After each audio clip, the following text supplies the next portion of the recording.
Hello everyone, this is video 3, how to discern between holiness and what is clean and unclean.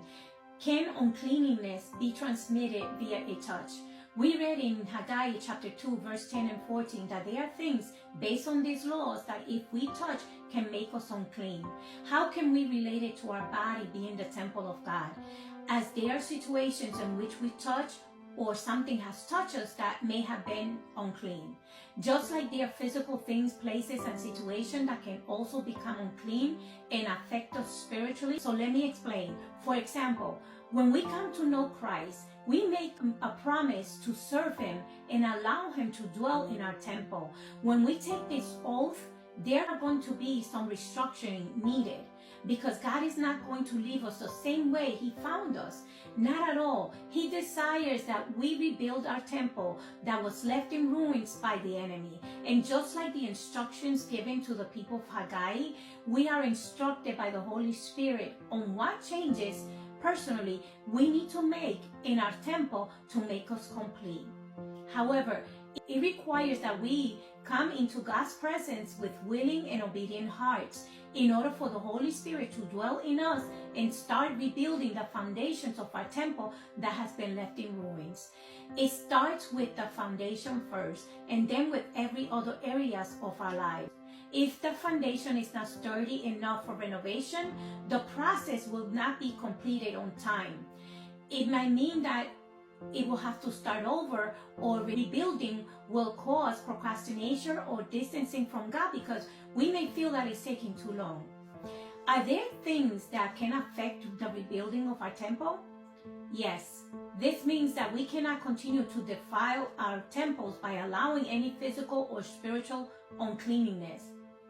In Romans 1 verse 28, and even as they did not like to retain God in their knowledge, God had them over to a debased mind to do things which are not fitting, being filled with all unrighteousness, sexual immorality, wickedness, covetousness, maliciousness, full of envy, murder, strife, deceit, evil-mindedness.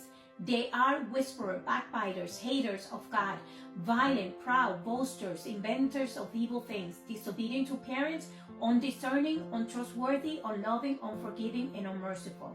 And this verse is really strong and direct, but it speaks of the evil that if we are all not careful, we can fall into. This means keeping our ears, our eyes, and our heart and mind gates closely protected, as not to allow any spiritual doors open that allows the enemy entrance. And this can be reflective of how we care of ourselves in the physical and also spiritually. It also can be affected by the company that we keep, as bad company corrupts morals. So refraining from sins or anything that demoralizes the body, mind, and spirit that is offensive to God. There are also other avenues that we also allow uncleanliness in our temple. For example, I never knew till recently that not everyone is ordained to pray over you or lay hands on you. For not everyone that pray for you has a clean heart or good intentions. So what does this mean? It can stir up an opening of a spiritual door for demonic transfer if the person's heart has other ill intentions, if they do not have the right posture or not living righteously. It can affect you just as it can make you a target if you yourself are not living righteously or have a healthy heart posture. There are people with bad intentions who knowingly, by just touching you, can transfer demonic oppression or ill will for your life.